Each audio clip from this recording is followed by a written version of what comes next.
back to another episode of Minority Report's podcast and digital series. I am your host, Mona Sheikh. Happy Friday, everybody. Happy Friday. TGIF. Happy Friday, James. How you doing? Oh my God, this week has been like brutal. I don't know how it has been for you, but work-wise, stress-wise, it's been like a little crazy, but a good one nonetheless. I'm happy that the Friday is here, and I am so excited about my guest today. Not because only she's like part fellow Pakistani, but her accomplishments are so incredible that I think it's going to take me an hour just to read off her achievements. So I'll just give you a highlight. She's an incredible actress. She has been in The Good Place. She's been on the show FBI. She's been on We the People and the Boys. I mean, my God. I mean, her resume is like a gajillion miles long. But I'm just going to bring her on, and then we're going to talk about her incredible career. Here's my very talented friend, Anna Khaja. How are you? Hey, it's good to see you. So great to see you. I feel like we both stepped out of the same salon. We did. We stepped out of the awesome Pakistani hair salon. That's where we right. stepped out of. Your stylist is a little better than mine. No, I don't know about that. Yeah. I think we both got that whole thick hair, shiny thing going on. Yeah. Anna, your background is amazing. You are a mix of Indian, Pakistani, and Irish. That's right. That's right. You gotta give it to Pakistani men, though. They are out there spreading the word and spreading the seed, baby. Oh, yeah. Just out there making beige and khaki people. Oh, yeah. I am about that life. Yeah. Anna, your dad is Pakistani and your mom's Irish. That's right. My dad was born in India. Then during the partition, went over to the newly formed country of Pakistan. And that's where he was raised. I mean, what fascinates me is that how did your parents meet? My parents met in Berkeley at an Israeli singles folk dance. What? Israeli single folks dance? An Israeli singles folk dance. I just said folks because you said folks. Yeah, she wasn't wearing a bra. She saw her across the room. It was the 70s. Hell yes. You know? Free the titties, baby. She's free the titties. She had bright blue eyes. He was like, man, I'm seeing those blue eyes. I'm seeing some free titties. I want to talk to that. There's a lot of freedom there. There's a lot of freedom. I want to check it out. Anna, your resume is so incredible. I think what fascinates me the most about you, you are just such an accomplished actress. For me,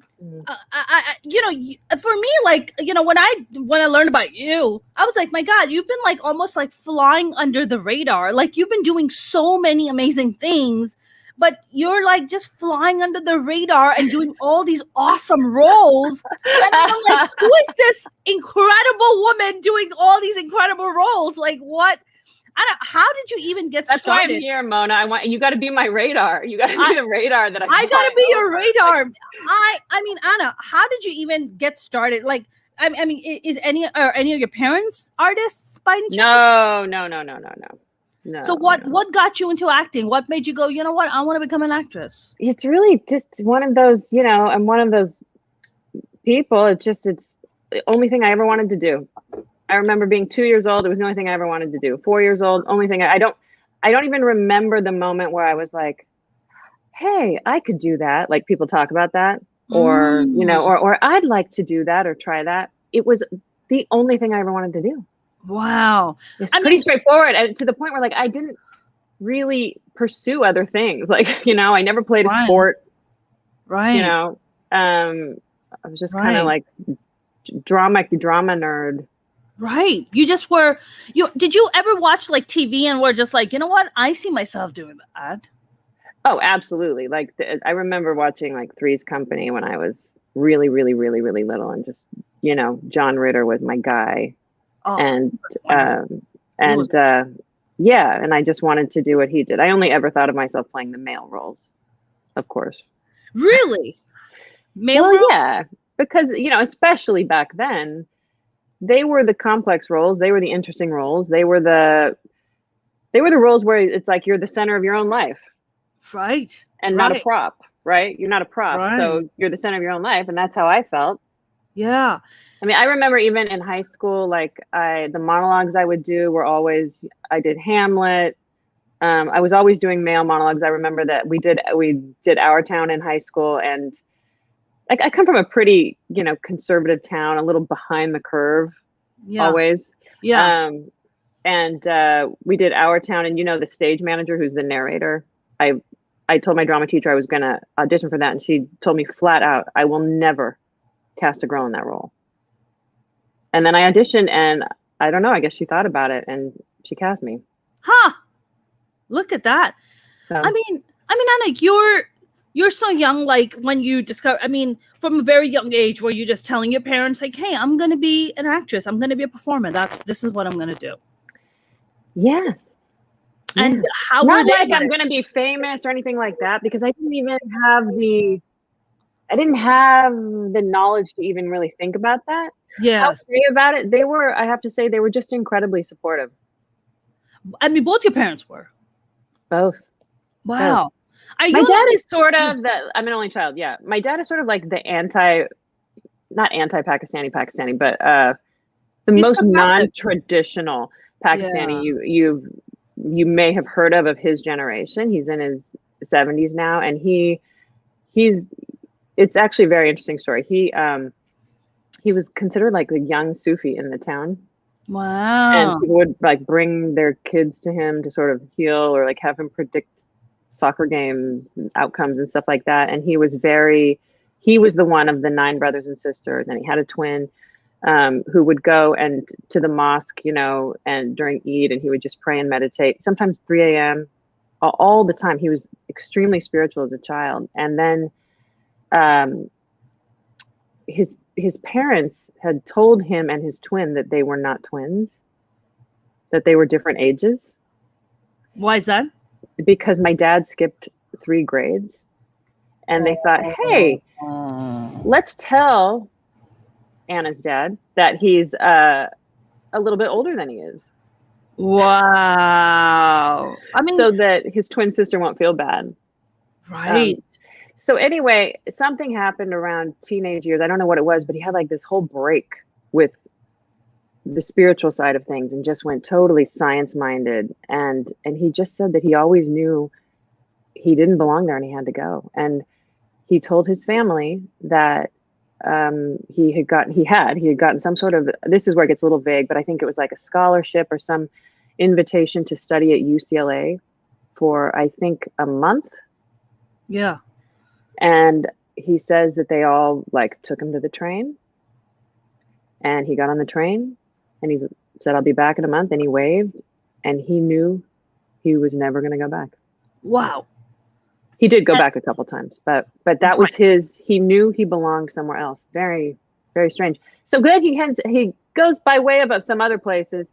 He winds up, Berkeley, California, doing a lot of psychotherapy, like back in the 70s. Wow. Like progressive psychotherapy, like Esalen shit. You know what I mean? And, and just totally obsessed with like that and trying to solve himself. And then he met my mom and got her into it. So he was just always different. Mm-hmm. I mean, Anna, even like today's age, for, if you go and speak to a Pakistani dad and be like, what about therapy? Or even a Pakistani mom, they'll be like, I told my mom, and I was like, Ma, I think you should go to therapy. You've had a lot of trauma in your life. You should go to therapy.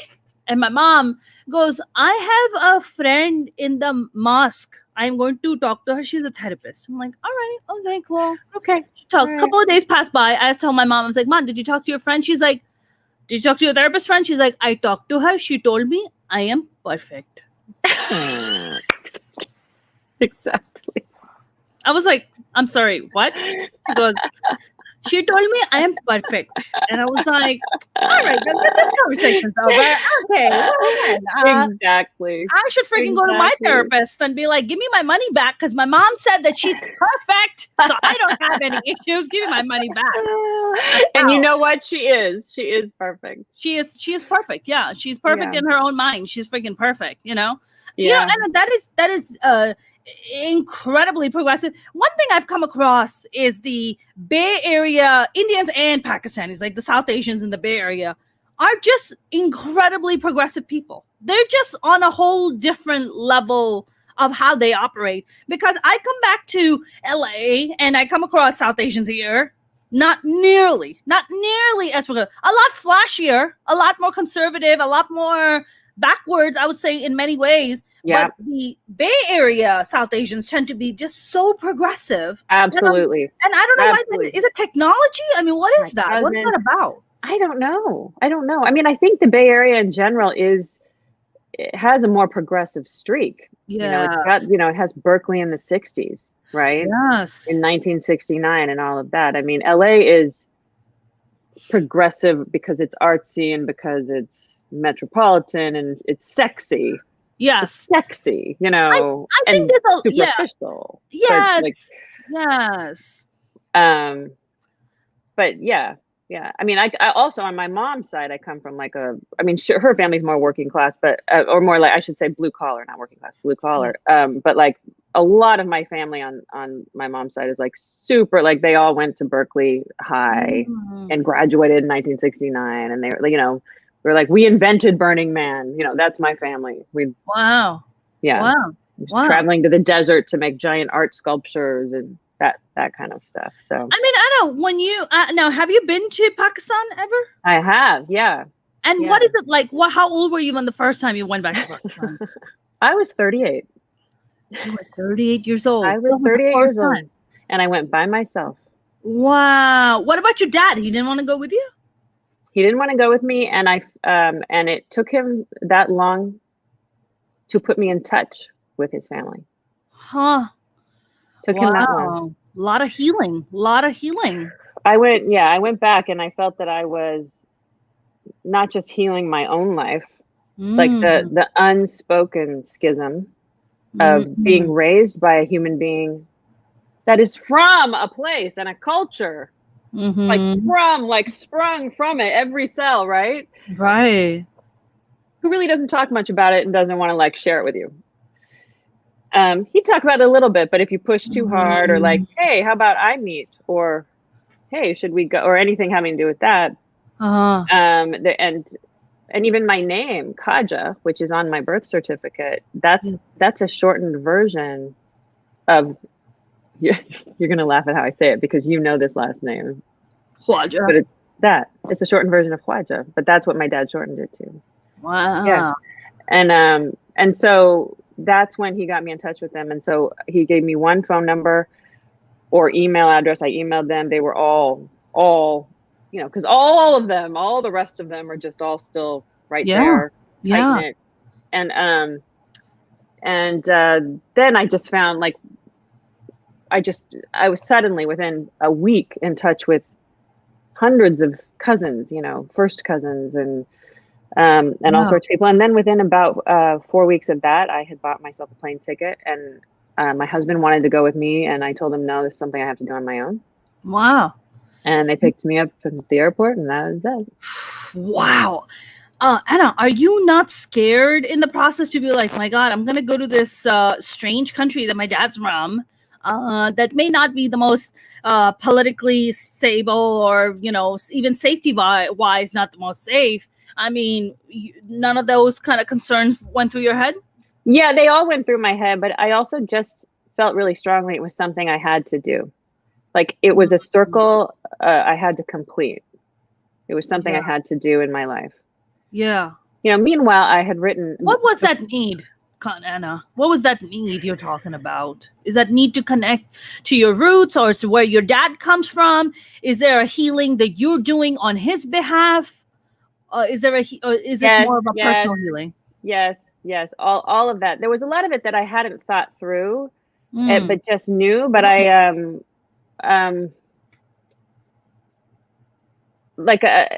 it's almost easier for me to explain it how it was when I was there. For instance, during my trip, I remember crying openly, like sobbing openly, in front of people 6 different times. I'm not that person. Like You're never going to see me cry, Mona. I mean, maybe on camera you'll see me, but like, I'm not that person. That's the person that, you know, cries often. And I would even be like, why is this happening? Why is this happening? It was this very weird like, body feeling of being home. And then answering all of these, just answering the questions that they had. Right. You know? Right. Closing loops for them and bridging compassion and understanding. I hope that was my goal anyway. Am I explaining this well? Like what it was like? It was just a You're need. explaining it just fine. Yeah. You know, it was just a need I had that I knew there was a part of me I could feel. Like I knew, but I didn't know. And I needed to bring those together in the full knowing. Do you think it was about identity for you? Totally. And as a writer, every story I tell, you know, when they say you tell the same stories over and over again, they're always identity stories. You know, it was about identity. Yeah. Do you think it was about, I mean, I know that, you know, I think it's so fascinating. You're American born and raised, you know, you're partially of Pakistani descent. I'm born and raised in Pakistan. I moved to New York when I was 15, but then I went through like 10 years of identity crisis. I didn't know where I belonged. I was like, am I Pakistani? Am I American? Am I religious Muslim? Am I not religious Muslim? Like, what kind of Muslim am I? What kind of Pakistani am I? Am I even Pakistani? Because when I would go that age sounds really challenging. It's so rough. It is so rough. Yeah. You know, nobody prepared us. They just like threw us in this situation. My parents were just like, all right, gonna send the kids off to America. Have a nice day. Figure it out. And you're like, I don't know shit. Like, what am I gonna do? You know, I have 4 older brothers. We're only like 2 years apart from each other. So they're figuring their lives out as I'm trying to figure my life out. So I just went through 10 years of just not knowing where I belong. I remember going in 2006 when my father passed away. He died very young. My father died at 56. And I remember going to Pakistan and talking to my cousins and not being able to relate.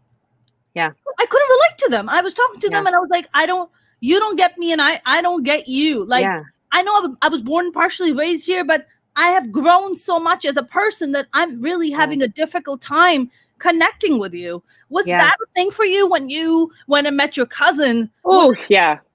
It's hard to relate because oh my God. It was just like, it literally felt like someone had like plunged me in the depths of the ocean and then turned me upside down. I had no bearings, you know? And I remember that my dad had this one brother who had lived in the States for like a good chunk, like for 15 years of his adult life and then gone back. Right. Yeah. And I remember the first day, kind of asking about him and they brought him over and just feeling like, you know, I just want to have, it's hard to explain the cultural divide, you know, but it felt like a safety to me. Just all the cues, all the emotional cues and the physical cues and the cues. Like I had never knew I was so American until I went to Pakistan. You know what I mean? But I also never knew I was so Pakistani until I went to Pakistan. Like at the same time, there was just this thing. Like my bubby, my like older cousin's, you know, wife. She just kept saying, she's like, you know, you're an Eastern girl wrapped in a Western girl. And like, and I think that's what I was like trying to you know, bridge too, is because there was something that at the same time, even though I was like, I cannot relate. I appreciate, but I cannot relate. Yeah. There was another deeper part of me that was like, I've never felt more home. Like never in my, like there's actually, I have these pictures of me with my family members and I kind of, like, I remember I showed one to my husband and he was like, that's you. And it looked like my face was different. Like the muscles in my face were different. And I looked like lighter and more open. Like in a lot of the pictures, just because there was a new relaxation in me of also being home. It was just really interesting to go back for me at that time. I think, you know, I think for a lot of and I hear this actually a lot from American born kids who are either mix of Pakistani or Indian and any other culture, or who are born and raised here, is that sense of like longing, like that sense of longing to be like, Yes. where do I long for this part of my life. I mean, did Yeah. your dad raise you with like certain Pakistani things, like were you guys celebrating Eid, were you guys doing Ramadan, was he buying you Pakistani clothes, any of No, that? Like, none of it. nothing. No. Not And in fact, I went on yeah. my own journey. Like I found Pakistani kids. Mm, I found a community. mm, And Indians. Actually, like for a while joined a Bhangra troupe. I in high school I found this like group of girls who were part of this place where you get hired to model saris. But right. I sought all of that out on my Yeah. own. Yeah. But then I have to. Yeah, he denied me things. He also kind of gave me a lot of things. Like I can honestly say that my dad, and I think this is, well, you can tell me what you think. I think this is pretty impressive for someone of his generation raised in Pakistan. Yeah. He raised me with, I would say, zero sexism. Wow. Like zero. Wow, that's incredible. Yeah. Like, And I remember him saying to me, he said, Anna, marry whoever you want. Wow. But please don't marry a Pakistani because you are not made for that. Wow. Like he was worried. He was worried at a certain point. Wow. That's huge. Did you not say to your dad, but Dad, you're Pakistani? Yeah, but he meant that like he wasn't an insult to Pakistanis at all. It was, oh shit, I raised this girl that can't do that. Like I raised a very American girl, and he didn't necessarily, because he's from his generation, trust that a Pakistani man and this girl could coexist in a good way. Right. I think a lot of that is generational. Yeah, you're right. I mean, my brother who is single, him and I talk, and he tells me the same thing. He's like, don't marry a Pakistani guy.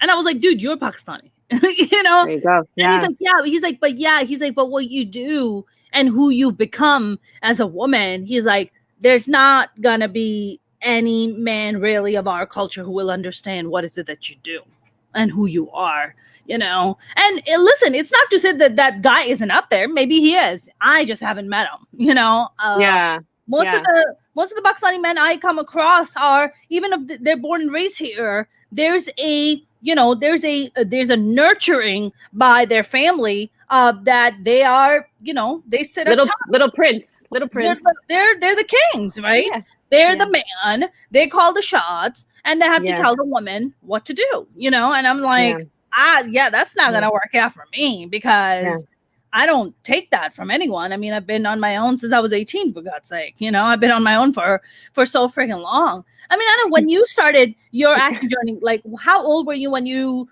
I mean, you said you were doing school plays, but then how old were you when you officially started taking acting classes and going to acting school, and you were like, okay, this is like hard. This is where I'm going to do this. Well, I was a theater major at UCLA because, I'm going to be a theater major. And then, and then I'm actually also a very late bloomer with the acting thing, because in my 20s, I graduated from college. I had no money. I come from a family of teachers, and I was like, I got to make a living. And so I went and I just immediately got hired as a high school drama teacher. Wow. At a high school down it's in Linwood. It's near like Compton and Watts, kind of squeezed between there. And I worked there for 4 years.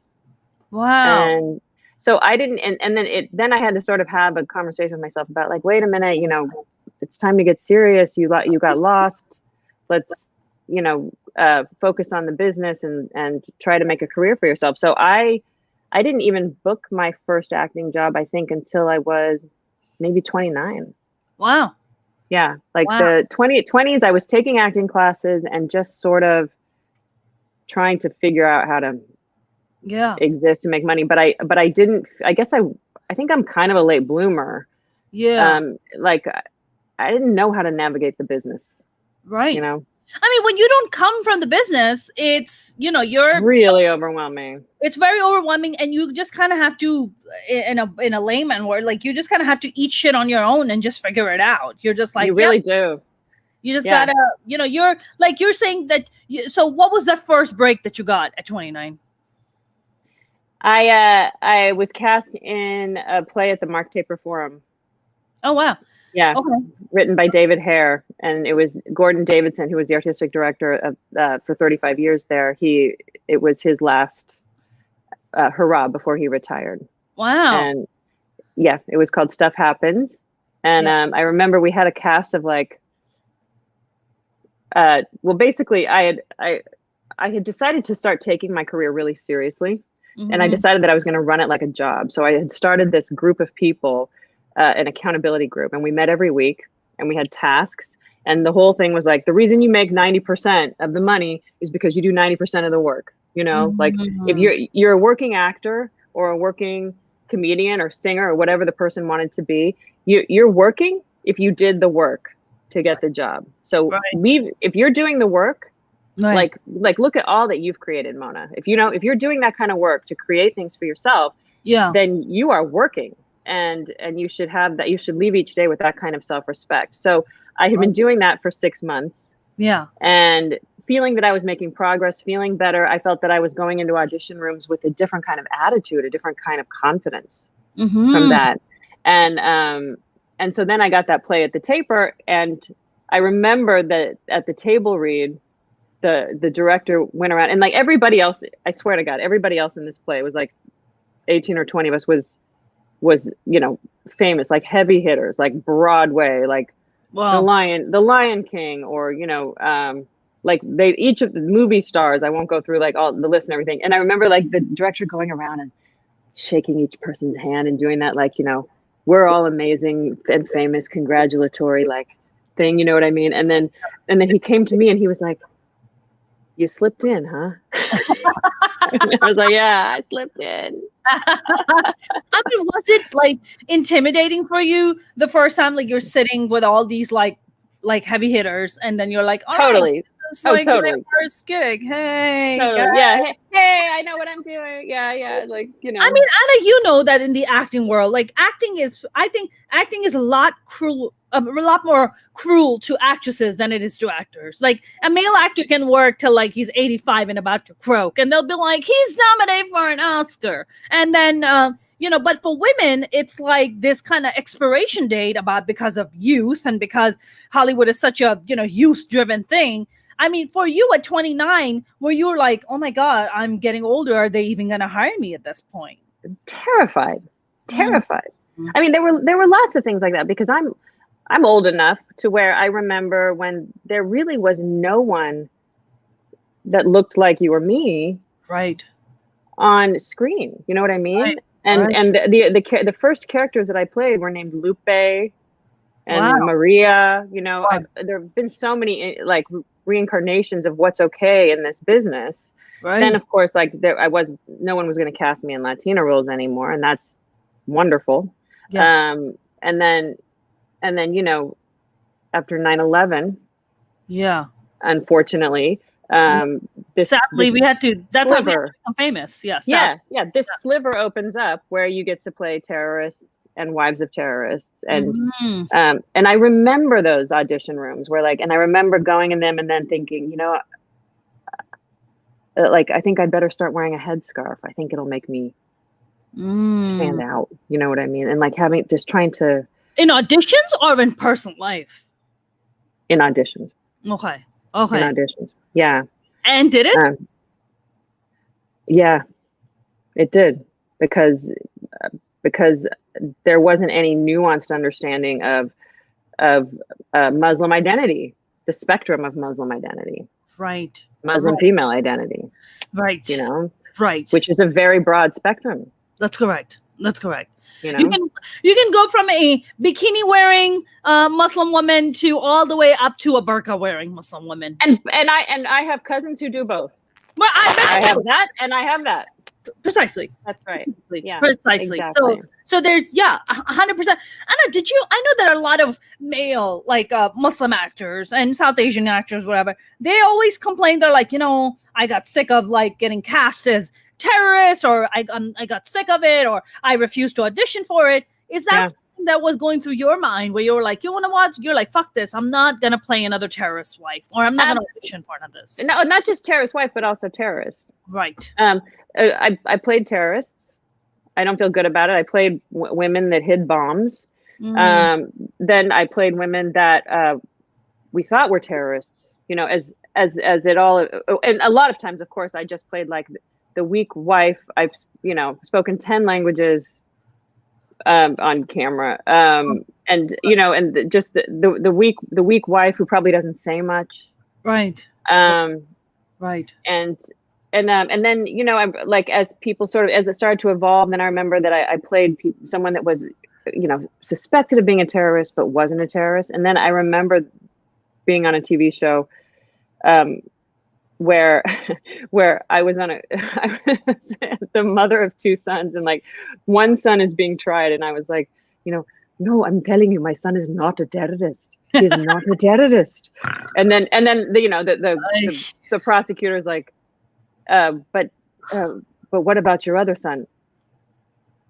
Okay, my other son is a terrorist, but this son is not a terrorist. And I was like supposed to be showing both, And I was like, how many times can I do this? And then I finally got to the point where I remember like the last job I took that was just, I was a mullah's wife, and I remember just like I took it for the money, and I felt gross about the whole thing. And what show is this? I'd rather not say. I'd really rather not say. And then I just like took a piece of my paycheck and I kind of donated it to Human Rights Watch, because I just felt like it felt wrong, So do you feel Anna, like when these roles, there's a big conversation now. I mean, of course, now it's a lot bigger conversations than it did. I mean, right after September 11th, about the rewriting of the narrative, right? Constantly putting people like us, like in these boxes to be like, Mona's only going to play, like I had the casting director of Ugly Betty, whose class I took in New York City. And he sat me down, and I'll never forget this, Anna. He looked me straight in the eye and he said, Mona, I'm so sorry to tell you this, but you're brown, so you'll never be the lead in anything. He's like, you'll be the third or the fourth banana. You'll play a terrorist wife or a terrorist mother. And that's kind of about it for you. And I remember looking at him being like, okay, cool, awesome. This is my entire career. But Anna, so much of it has changed. I mean, as it is, prevalent in Europe. So much. The nuanced conversations are happening. They're no longer casting, an Indian woman as, a Saudi woman. It's just like, that's not happening. They're trying to actually make an effort to go for Arab speaking actresses to be like, let's bring you in and put you in. Absolutely. Yeah, absolutely. And not just that, now you can be the lead. You can be the number one on a TV show that has nothing to do with the fact that you're South Asian. Or can weave that nicely into the fabric of who you are in a very natural way, Right. It's amazing how far we've come, and yes, there's farther to go. Yeah. And on the, when you asked me about were you worried that by the time you're 29 it's like I'm already too old? I was always terrified of that, but I really see that changing too. I mean, I feel that people are finally starting to make strides to combat this ageism, this unspoken ageism that's taking place in this business at all times, and I think that that's wonderful. Yeah, I feel like the age of woman that you see on TV right now, if you were to take the median age, I haven't studied this, but it's got to be higher. Yes. You know. I mean, now you have like your likes of Helen Mirren, like kicking ass and like looking sexy, and you're like, look at Helen Mirren. Helen Mirren's hot. Like, I'm so fucking sexy. Yeah, she's amazing. I just adore her. I mean, Anna, she's my favorite. She's so great. She's so great. Yeah. Anna, when you started doing bigger shows and started getting bigger roles, did that kind of, I mean, what would you say was that one big role and at what age was it where you were just like, you know what? I've officially now made it. Like now I am in the zone of things. Like I'm going to keep getting work because of this.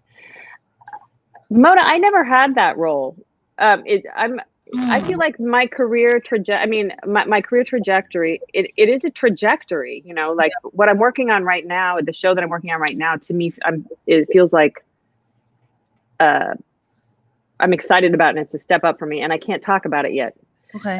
But did you write it? Did you write and produce? No. Okay. It's just that I signed an NDA and it'll be out in like a bit. But you know, like you know, people's like their careers are like, right? Mine is the lowest slope in the world. Like this is my career.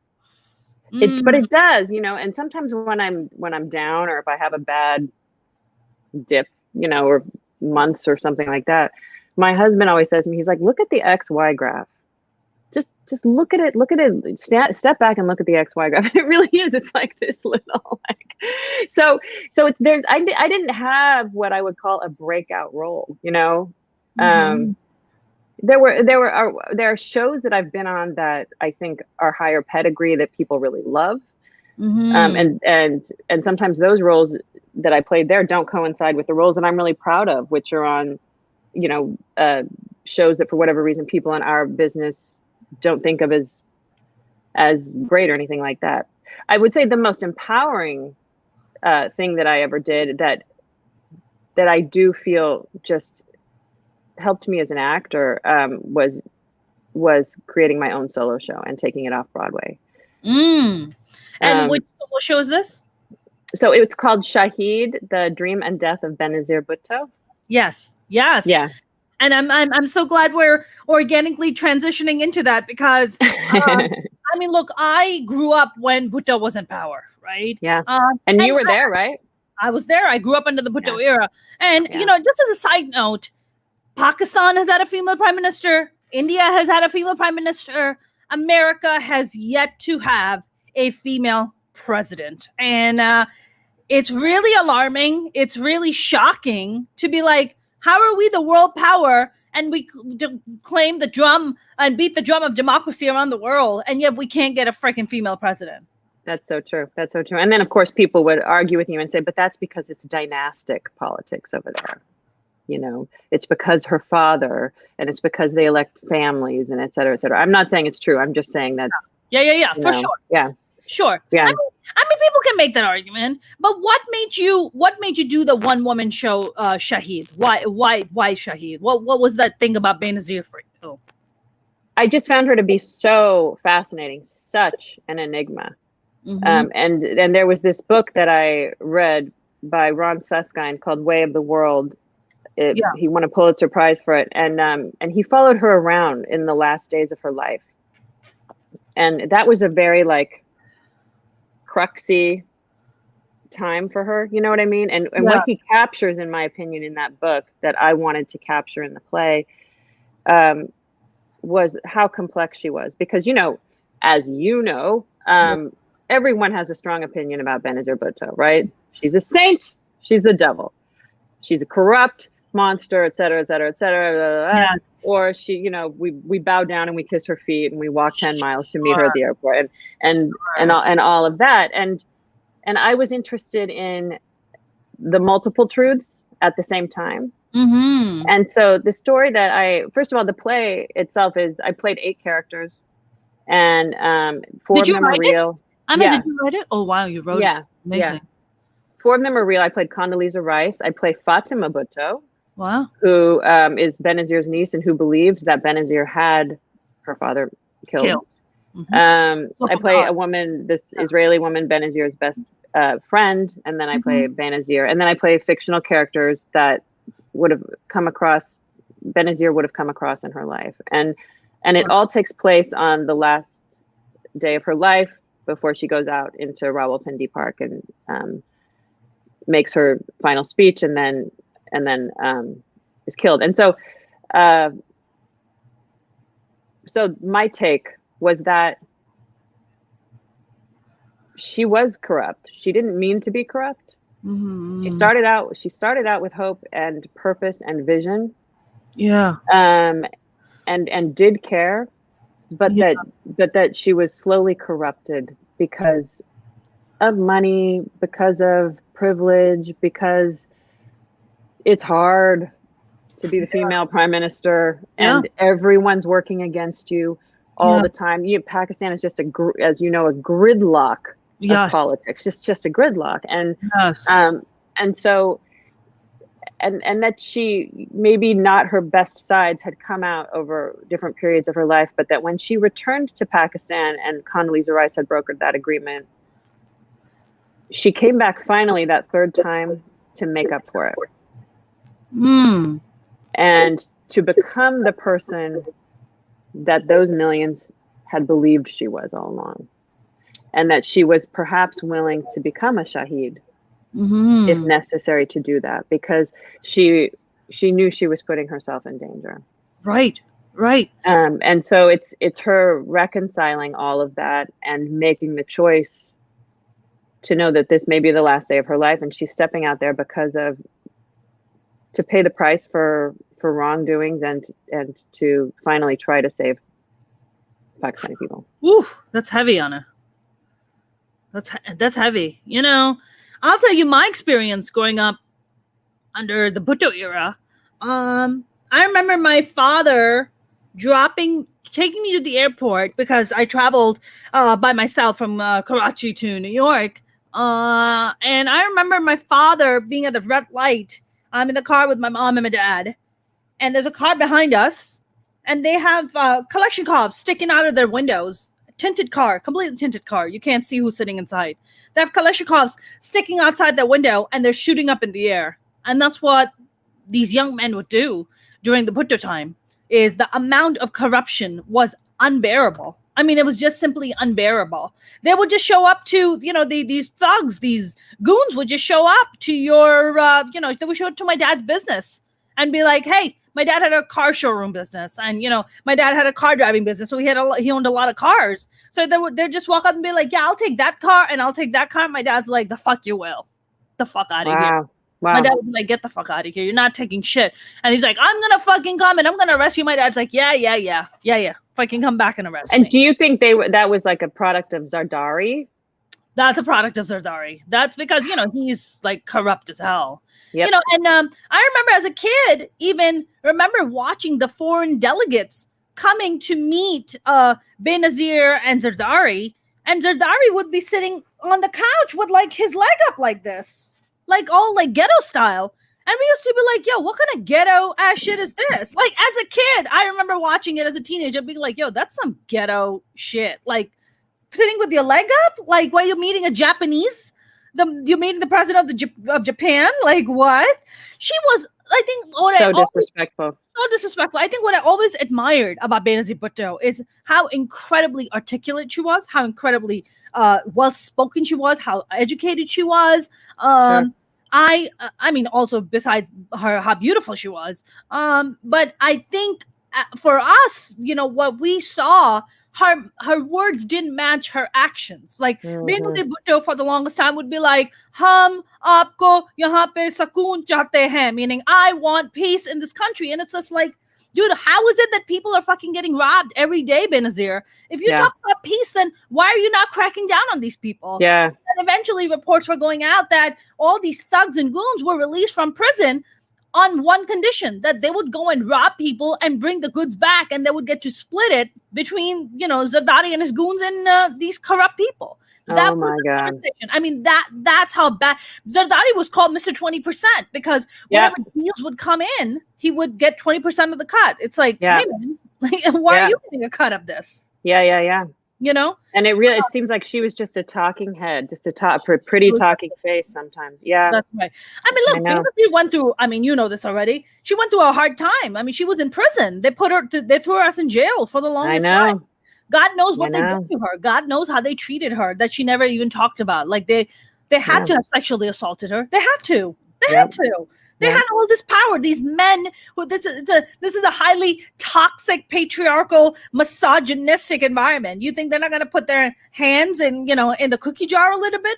Oh, yes, they will. Oh, absolutely. And there are no regulations. I mean, there may be regulations, but they're not necessarily going to be followed as far as That's right. They're not enforced. torture, etc. She said that she believes she lost some of her hearing from that, and also from so much solitary confinement. She spent not just prison, but a lot of time in solitary confinement. Right. And then what they did to her father, and that's right. You know, who was hung? I mean, Ziaul Haq is the one who hung him. That's right. And then Ziaul Haq was. I remember the day I learned that Ziaul Haq was dead. I remember I was in the shower. I was a kid. I was like maybe, I don't know. I was under 11 years old. I remember being in the shower, hearing that Ziaul Haq had been killed in a plane crash, and all they found were his teeth. That's all they found. That's how they identified him. I remember that. Funny that all they found was the thing you can use to identify someone. That's funny. That's the only thing they found to identify someone. Exactly. I don't even know if they found a black box or whatever. But I mean, for you, Anna, when you were playing all these different roles, I mean, you've written these roles out. I mean, for you, did you, I don't know, like, is it hard? Are you one of those actors that is like, you know what? I'm not going to judge the character. I'm just going to play it in its authentic truth.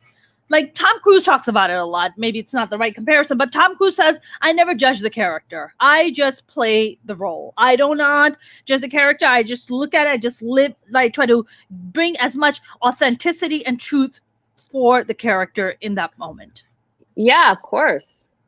Of course, because that character believes that they're justified and good and doing the right thing, and they're struggling, and they are feeling all sorts of things and want what they want, and are offended and angry and hurt, or ecstatic or manic or whatever, you know, and more or less aware of the people around them and how they're affecting them, and all of that. Of course. Yeah. I mean, Anna, do you you know, there's these different levels in Hollywood. Well, there's the working actors you've seen in tons of stuff. You know, you kind of know their name, but not really. But they're working actors. They make a lot of money. You'll see them all over the place, you know. Then there's the next level. It's like, you know them. You know, they have had like maybe one breakthrough role or maybe two breakthrough roles.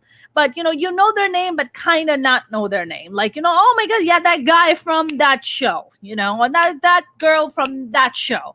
And then there's your mega stars, right? There's your superstars or whatever.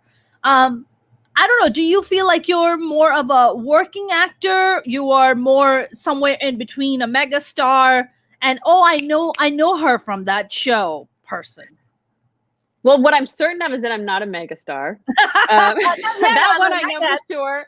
I'm gratefully a working actor. I've been on, I think, over 50 television shows. I've recurred on a good number of them. I would have to go back and look.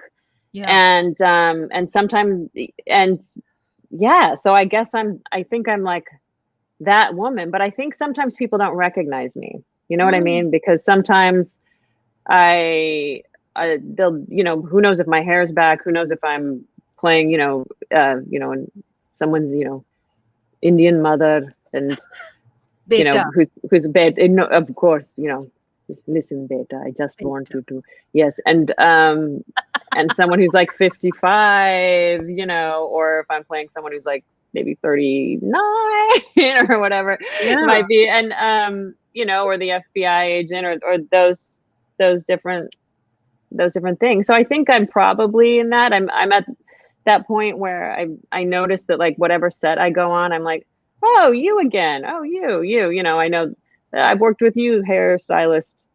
This is our 4th time working together. Or, the show I'm working on right now in another state where I'm just flying back and forth. Yeah. There's 3 actors on that show that I've worked with before. Wow. So it's starting to feel that the world is starting to feel small for me. Because that pool of working actors is also a small pool. Is it not? Yeah. I'm realizing that it is.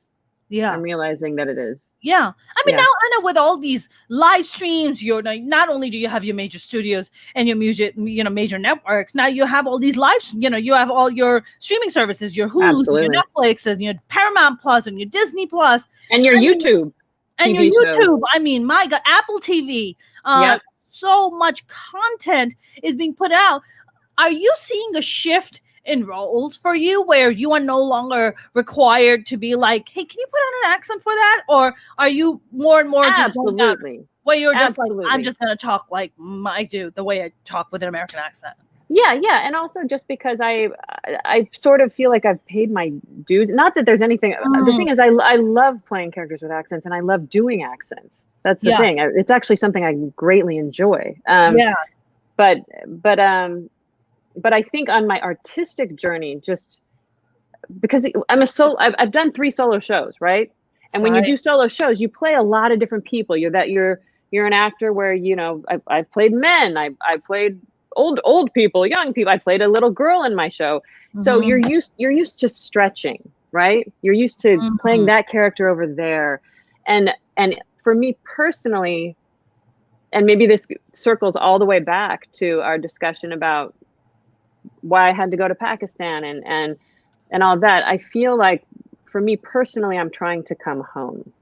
And so the roles that are interesting me more, that I'm more compelled by, that I want to audition for, that I'm not okay saying no to, are ones that are just using more of me, how I am, me. Right. This Anna, not all the other sort of Annas, like, but this, and delving into her and mining that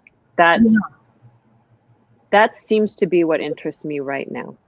Right. And I mean, these roles you go for, are you auditioning for them or they're just offered to you? I mean, you have over 50 television credits, for God's sake. It depends. I still most of the time audition, but every once in a while, it's always a great day. Wow. When if somebody calls me like, hey, I have a booking for you.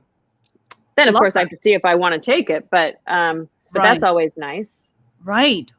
Yeah, because you put in so much work at this point, and you have built all this incredible resume and this body of work. I would think that you are at this point where you're just like, all right, let me take a look at the script. If I like it, if I see I can, I like it, I'll do it. If not, then I'm not. Absolutely. Yeah, absolutely. Because I do. I feel like I've paid my dues. If you want me to play an Indian mom, she better be a really, really interesting Indian mom with an arc that I haven't seen before. Right. Or you have to be, or pay me some money, a lot of money. Just pay me a lot of money. That's all. But I feel like I'm okay saying no to things. I'm okay. I'm more interested in what interests me than trying to please out there. Right. And that again on my little XY graph has been a slow shift. Right. So James asked, can Anna mention how she broke into TV if she doesn't mind? Well, hi James. Broke in. I just did it the old fashioned way. I got an agent and a manager, and then I started auditioning, and I remember when I booked my first role on a TV show from a long time ago called For the People. Not the one that you mentioned, but a different one called For the People. Oh, really? There was another one. Yeah. And I couldn't. I remember I called my dad. I was like, Dad, I'm going to be on TV. I got my first role. he was like, how do you know this? He wanted to be absolutely sure, and have they paid you yet? Did they cut you? I know. You're like, no, Dad, that's not how it works. I gotta. Yeah, I know first. Exactly. Because like South Asian parents are always like, how much does it pay you? Absolutely. My mom will just call me up. She's like, how much money did you make last year? How about none of your business? How about that, mother? Like what? Yeah.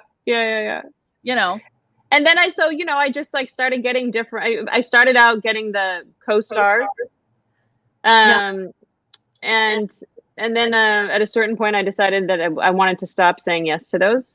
And someone gave me a good piece of advice, which they said the only way to tell people that you are at a higher level and you want to start doing guest stars is to stop taking co-stars, and soon enough they'll get the message.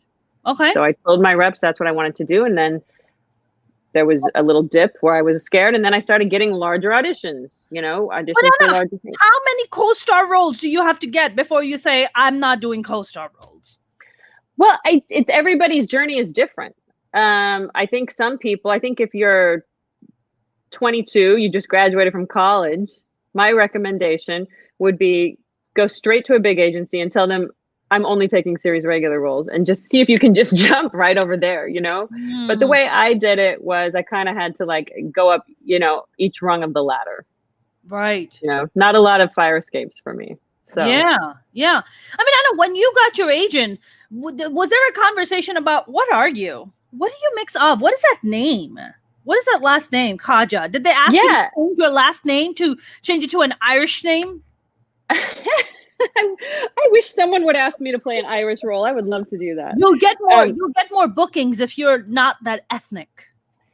That's what I was told.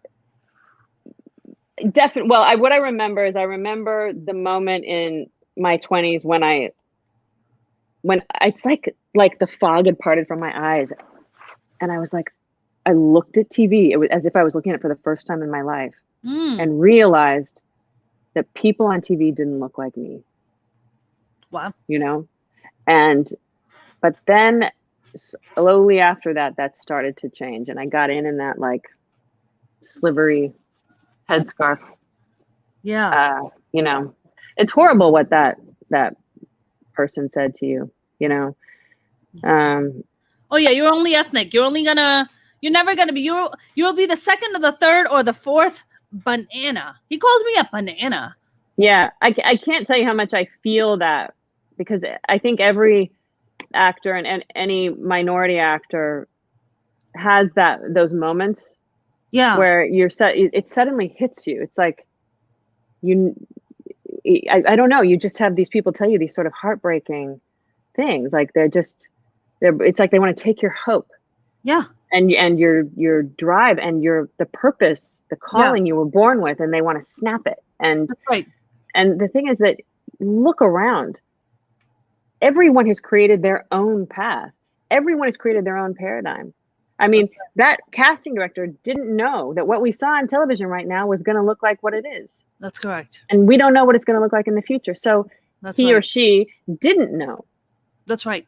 Didn't have a right to tell you that.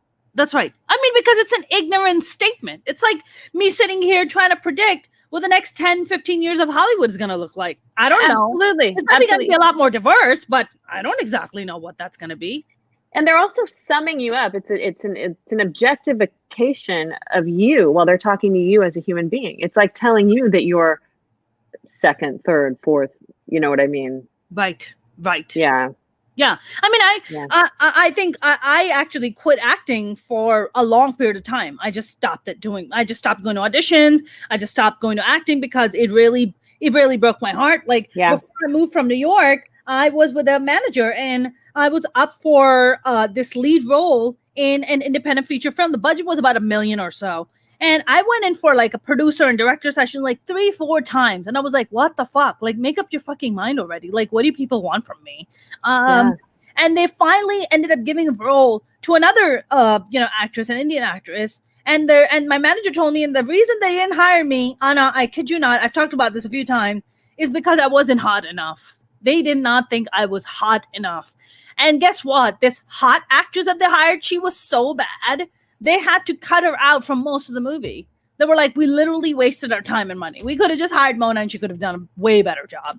So I was just like, all right, well, you wanted her. And it broke me. Something inside me just broke. And I was just like, I'm no longer going to go to auditions. Fuck auditions. I'm just going to do stand-up.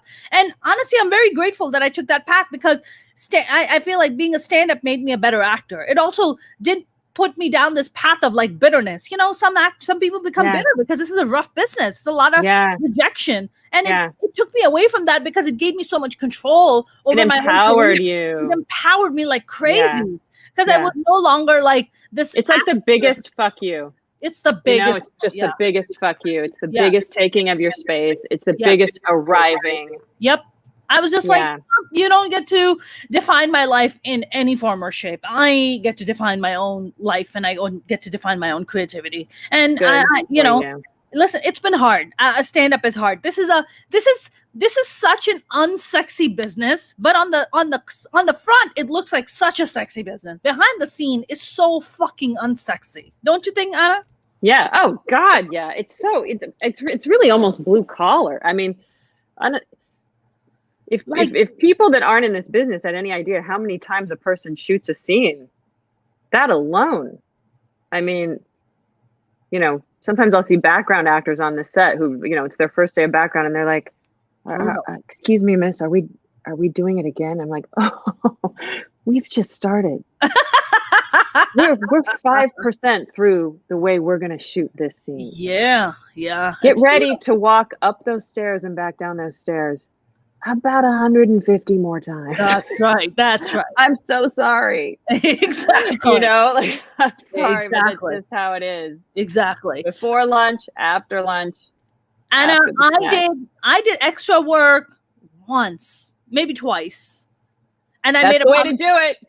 And I made a promise to myself, nope, never again. Not doing this. Nope, not doing this. I'm better than this. I have much more talent and much more things to offer than this. I'm not going to do it. And, you know, it's interesting, Anna. Like, it goes back to that point you were making about, hey, you want to move on to bigger roles? Then you got to start rejecting co-star. You got to be like, listen, I've done this already. I need guest star roles. I need lead roles. Like, send me for, you know, those are the kind of stuff that I'm going for. It's almost like you have to claim it. You have to command it to be like, this is what I'm worth. This is what I am. That's right. God, it's so true. And honestly, I would say that it's just so, it's almost everything. Do you have to have the talent? Yeah, you got to have some talent. Yeah. You know, does it help if you look a certain way? Yeah, it probably helps if you look a certain way. Although that's changing too. Yeah. But it's your journey of learning how to claim what you want and expand what you truly believe you deserve. Yeah. Is the journey. I mean, honestly, if I look at my career, if I'm being really honest, I didn't book a job until I was 29 because I didn't in myself know how to claim that. I didn't, you know, when it's been, I'm a slow burn because my own internal growth has been a slow burn. And I feel like my career is to an extent, an outward reflection of my internal relationship with my career, you know? Right. You know, Anna, I believe that I think as women, especially, it probably happens for a lot of male actors too, but I feel as women, especially when you come from certain cultures, I mean, I can definitely say for myself, I mean, my journey to just even put it out in the ether that I want to be a performer was a fucking nightmare. It was a nightmare. And my family gave me an ultimatum. My brothers, when I came out of my artist closet, I told my brothers, I said, because my brothers lived here, my parents lived in Pakistan, and I told my brothers, I was like, I want to be a performer. Like, I really don't want to go to college. I want to go to acting school. Like, I don't want to waste my time and my effort, like, and my money. Like, I'd rather go to acting school. And my brothers straight out gave me an ultimatum. They said, either you're going to go to college and you're going to become a physical therapist, or we're going to send you back and mom's going to marry you off to someone. That's it. Those are your options. Oh my God. Take your pick. Like, these are your options, right? So for me, I had to fight all these cultural norms. I had to fight familial norms. I had to fight my own internal demons. Like, my journey has just been so chaotic and so fucked up that it's taken me such a long time to finally be able to stand and just claim and just give myself permission. Just give myself permission to be like, I bless thee. Just go fucking do it. Just do it. Do it. And I think for us, for each individual artist, I think it's such a journey to come to that acceptance, to come to that place to be like, I give permission to myself.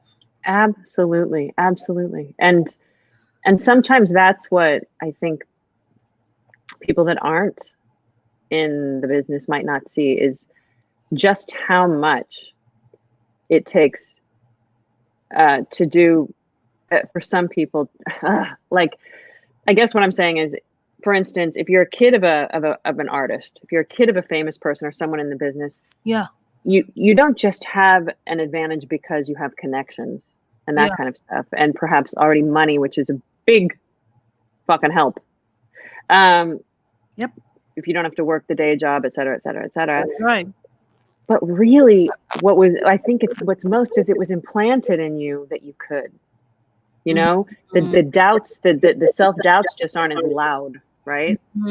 Or the external doubts, or you who literally fought people saying no. I mean, a threat of imprisonment. I mean, really, like Right. you fought off very real threats. Right. You know, and then I'm sure once you fought those off, they still remain inside you. You know, you were raised with those, and the journey you've been on to fight those off and to claim yourself, as you're saying, and to be here as Mona Sheikh, doing this, hosting your own show, you know, it's heroic, I think. I mean, I don't mean to exaggerate, but it really is. You're very kind. You know, it's heroic on a soul level. Yeah, I feel like, I consider myself, I think when you go through so much shit in your life at an early age on, I think either you become, you either become bitter or you become spiritual. I chose to be on the more spiritual path.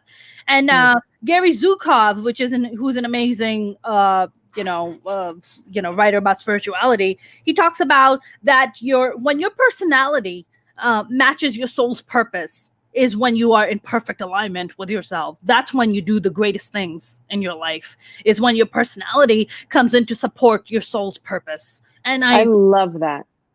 I 100% believe that. I mean, how is it that a 2-year-old Anna knows that she wants to be an actress? Because that's Anna's soul's purpose. But now Anna's personality has to catch up to that soul's purpose so she can be in complete alignment with herself. Yeah, and maybe her personality even was caught up, but maybe then it started to get separated from outside forces. Sure, 100%. And then Anna has to step in and be like, no, I can't let that get away. I have to be in complete alignment with my personality and my soul purpose. I love that. Gary Zukov's amazing. You should look him up. I will. Yeah. Do you listen to Super Soul Sunday at all? Oprah's? No, I don't. But I love Oprah. Anna, Super Soul Sunday has literally changed my life. It is hands down one of the best podcasts on the planet. It's just so brilliant. She brings on everyone. Like, she brings on anyone you can possibly think of, the creme de la creme of humanity. And she talks to them about their spiritual journey. And then she in return talks about what she's learned and, how she's come. I mean, Anna, for God's sake, I mean, I'm sure you know Oprah's life story. I don't know if you know. Of course, yes. She was raped. God, kicked out by her mother. I mean, she just comes from so much adversity. And for her to be standing where she is today is simply nothing short of miraculous. I mean, it's just brilliant. And I think when you get on that kind of, as an artist, even if you're an artist or not, but I think especially when you're an artist, because I feel like being an artist is such a spiritual journey. At least it is for me. When you get in that place, I mean, the fact that you start discovering these things about you. I mean, for the longest time, I used to look on the outside for answers. I'd be like, can somebody please give me answers? Like, I'm lost, I'm confused. Can you give me answers? It's only when I started looking inwards is when I found all the answers. Yep. Do you feel that way? Has that been a thing in your journey? Absolutely. I'm a Vedic meditator. I meditate 40 minutes a day total. Oh, wow. Amazing. And I've been doing that for 3.5 years. And I find it to be the most important thing in my life. And just that, I mean, I still fall into all the same traps. Maybe just the tipping point has happened recently where I'm just, what you said, looking inward more. Yeah. But it's just, I think it's just our human nature that we want something on the outside to make us happy, to make it better, to make us satisfied. And then in this business, I think it's exponential. You know what I mean? Like, the answer's out there. Give me a role. Give me a role so I can post about something. You know, give me.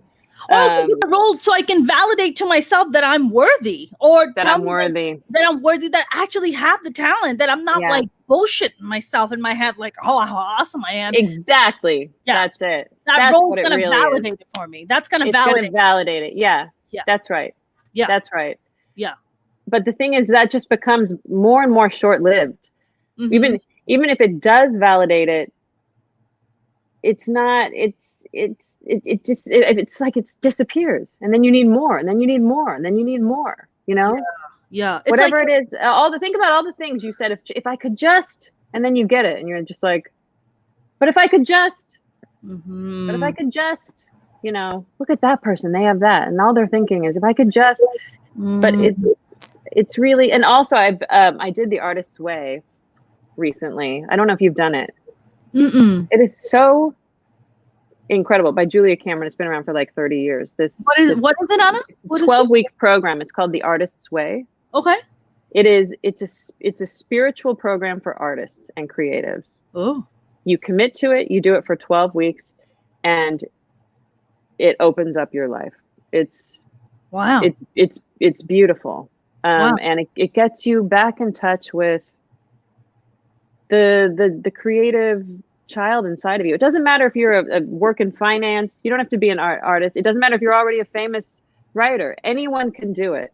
And you start adding, you know, it's the basis of all of it is that life is creativity. Life, we are creations. We are based in creativity. Yeah. Our purpose fulfillment, whatever it is that means the most to us, raising our children, gardening, whatever it is, these things are creative acts, and they are a communion with the divine. They're a communion with something beyond us, whatever you want to call it, or greater than us, or that unites us. Yes. And it's a step-by-step program to get you out of this shit and recentered into that. And it helps you start kind of carrying that joy of creativity with you. Yeah. Wherever you go. Anna, what is meditating 40 minutes a day? First of all, when you started off meditating, did you start off with 40 minutes, or did you start off with 5 minutes and 10 minutes? I started off with 40 minutes, but I'll tell you why. Wow. I tried meditate, a bunch of different kinds of meditation, and I could never stick with them. And I found it really hard. Like, sitting quietly with my own thoughts was hell. It was hell. And sometimes I could do 5 minutes or 10 minutes, but I would resist it. And then I was introduced to something called Vedic meditation, which is where it's transcendental meditation, but it's not with the copyright. It's just been passed down from the Vedas. Yeah, exactly. And so you get a mantra. Okay. And it's a mantra. You never speak it out loud or anything like that. And it's a sound that mimics, and you get one. It's a secret, your mantra. You never tell it to anybody. But there's only a certain set of them, and they've been passed on, and they're sort of based on your age and name. And the sound mimics nature. And the word mantra, I believe, means something, word vehicle or sound vehicle. And what I noticed the first time I ever did it, and like said the mantra very just lightly in my mind, is that it just took me and it dropped me down in. And a peace started happening. And so this kind of meditation, which you do, and they plunge you right in, you do 20 minutes in the morning and 20 minutes in the afternoon. I, from the very beginning, have had almost no resistance to doing it. Wow. And most people find that they can do it. And one of the reasons that I was curious about investigating it was because I noticed that the people that I knew that did this kind of meditation or transcendental meditation, TM, stuck with it. You know, like I read David Lynch obviously is like a huge proponent for it, but like, you know, I read Jerry Seinfeld had been a Vedic meditator for 40 years.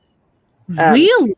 Yeah. And when you meet people that have this particular meditation practice, you start it and you keep at it. Wow. Of course you can fall off, but the fallout rate is so much less than other meditations I've noticed. And so that's what made me curious. I was like, what is it that makes all these people able to meditate for that long? Because I can't, you know? And the first minute that I ever did it, I was like, oh, this is what Crazy. Wow. Totally changed my relationship with it. I mean, it sounds wonderful. And I have been, I've done meditation. I mean, I was doing yoga for a long, long time. I've done meditation, but for me, my walks are my meditation in many ways, you know, when I'm just lost in thought, I'm just gone. You know, maybe even showering sometimes is a form of meditation. You know, it's like, but I mean, this listening to music. Yeah. Listening to music is very, you know, meditate. But I have been looking to, I mean, because I feel you're going to love this. This sounds, you're going to love this. I want to introduce you to my meditation please teacher. I would. I mean, what a gift it would be. I would so love that. You're because love it. I've been looking for it. So this is good. This was like meant to be then. Yeah, absolutely. Absolutely. And for anyone else who's listening, like if there's any like, you know, TM center that teaches you this kind of meditation, I really can't recommend it highly enough. I will say that if you're the person that said, I can't meditate. Yeah. This might be the meditation that changes that and really kind of just improves your life. I think. Where can people go and find? Is there a website? I mean, what do they Google? Sure. Yeah. They can go to the handle is always Anna Khaja for Instagram, for Twitter, and then Anna Khaja Official is my website. And really, if you want to know what I'm up to, the best place to go is to IMDb. Okay, but and what about the Vedic, like the Vedic transcendental meditation you're talking about? How do people do that? Yeah, I would look up my meditation teacher if you're in LA. Yeah. Although actually now I think he might be teaching them online. His name is Chris Pomeroy, and his website is thecalmplace. .com, thecalmplace.com. And then you can also look up his teacher, and his teacher studied directly with the Maharishi, who was the guy that the Beatles went and studied with. And this guy's amazing. And his name is Tom Knowles, and Knowles is spelled, Tom is THOM, and Knowles is also spelled differently, KNOLES, I think. And he's great too. And they'll, you know, if you email them, they'll direct you to the right place. Might be the beginning of something special. That sounds, I mean, it sounds so lovely. You know what it is that also, you know, when you grew up in a pretty conservative Muslim household, you know, meditation is not really something that is you grow up with. I didn't discover meditation until I was an adult. Like I started doing yoga and I was like, oh my God, yoga. I mean, I used to do vinyasa yoga like 3-4 times a week. And I used to have these crazy sugar cravings, and yoga fixed it for me. I believe it. Yoga, I love yoga. I do yoga. I do yoga every day too. Oh, good for you. Do you do vinyasa? What do you do? I just do regular like power vinyasa yoga, you know? Okay. I do a bunch of sun salutations, downward dogs, that kind of stuff. Yeah. I know when you do these meditations every day for 40 minutes. And it's 20 in the morning and 20 in the afternoon. Well, 20 in the morning and 20 in the afternoon. Do you have epiphanies while you're doing these meditations? All the time. Wow. All the time. It's crazy. And the thing is, you're really not, you're supposed to be focusing on the mantra, but like you wander off into thought, and that's fine. That's the other thing. I just want to say this about meditation is a lot of people say like, I can't stop thinking. And one of the things that my meditation teacher told me early on is like, heart beats, your lung breathes. That's its job. Your brain's job is to think. Yeah, exactly. You're gonna think. Nothing about meditation has to do with stopping thinking. That's right. Get that out of your head, because if you're going to try to stop thinking, you're good luck, you know? Right. But you keep refocusing. Mm-hmm. When you remember, you bring it back. And we say it's a perfectly imperfect practice. Mm-hmm. If you did it, if you sat for the 20 minutes and tried, it's working. That's it. And I have an epiphany. Things will come to you. Things will just kind of like rise up. Right. You know, I wanted to actually ask you real quick, and then we'll wrap up, because I know you said that you have to be done by 7:30. Yeah. I wanted to ask you real quick, these meditations, do you feel like when you're in stressful situations or something, God forbid, something very tragic had happened or something very shocking has happened, that you remain a lot calm because of these meditations, or they ground you in that way? Yes. not always, like if I've had a super stressful day and I haven't meditated in 10 hours, maybe I'm not my most, thanks, James. Maybe I'm not my most calm. Maybe I really need to meditate, right? Like, it's not like I'm a person without anger now. No. It's not like I don't like, turn into a bitch every once in a while. But have I found that to be true? I won't go into the details, but I had an experience just this weekend where I was like, I don't even know what happened, how I dealt with that situation. I would never have dealt with that situation that way. It just arose in me, this like, I was able to do something that I normally wouldn't have been able to do. And I find that to be the case more and more, that it's almost like there's the space inside you to think before you speak, maybe a little bit more. Or somehow a compassion occurs to you a little more often. Not always, but a little more often, right? Yeah. So. I would say that as an artist, for me, more and more, and I think even as an artist, but more, I think as a human being, I've made it a point where there's only one kind of people that are welcomed in my life, or especially in my inner circle. If you do not come from a place of love and compassion and kindness, you don't need to be in my inner circle. You can just stay on the outer circle.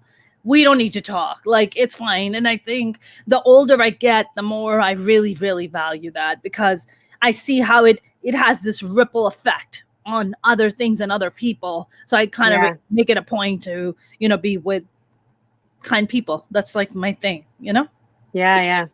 Anna, this was such a fun conversation. Mona, I have to tell you, you are just incredible. I mean, I just feel like this flew by for me, and I feel so close to you. Oh my God, I feel what I mean? Like, I'm sitting over here. I mean, we are both in West Hollywood. So that's true, we are.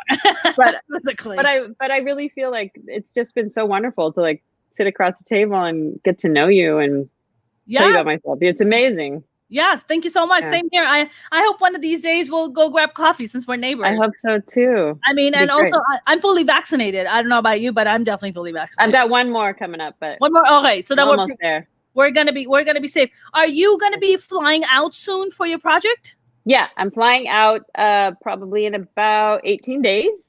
Oh, so you're here for a bit. Yeah, we'll go get coffee. Okay, let's go get some coffee. Anna, and people can check your stuff out, AnnaKhajaOfficial.com. Yep. And what about your socials? Anna Khaja. Okay. Khaja. Facebook. And really, if you want the most up-to-date stuff, go to IMDb and just put my name in. Anna, I know you're shooting this project that you can't talk about, but do you have any projects right now that are playing, that are on TV or something? I mean, there's a film that's making the rounds of the film festivals that I'm really proud of. It's called Definition, Please. It's a feature film. Okay. I just had an episode of The Resident air that I had a great time shooting in Atlanta. Yeah. And then this thing that I can't talk about will be like, it'll be like several episodes of a show that I'm just really excited to be a part of. Yeah. And then I'll have some really good news, I think, coming out on the writing front as well. Awesome. Yeah. Well, I can't wait to talk more and catch up with you. So we're gonna do the next one in person.